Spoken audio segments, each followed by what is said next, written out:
Hello and welcome back to the story of Jim Bakker. Let's begin with his childhood.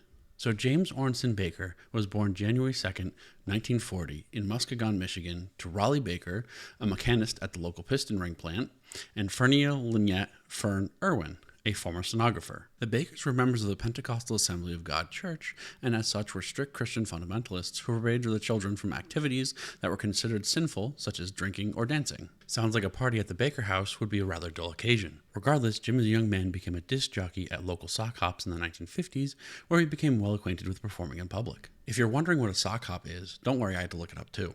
It's an informal dance in which the attendees were encouraged to remove their shoes so as not to scratch the gym floor, hence sock hop. Anyway, in 1959, after graduating from high school, Jim attended North Central Bible College, which as of 1998 is now North Central University. This was and still is a small private Minneapolis Bible college that is affiliated with the Assemblies of God, the same religion Jim grew up with. Let me just say the code of conduct and partial exemption from Title IX that NCU has completely sucks, as students have been forced to leave the school after being vocal about their LGBTQ identity.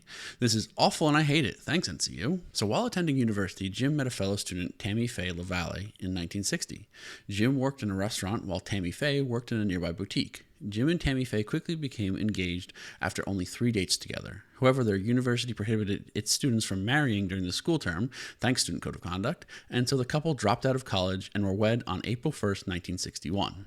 During this period, Jim began preaching as a youth minister in the Minneapolis Evangelical Auditorium, furthering his public speaking prowess. Ultimately, he and Tammy Faye left Minnesota to work as itinerant preachers who preached the basic Christian redemption message in the Bible Belt for several years.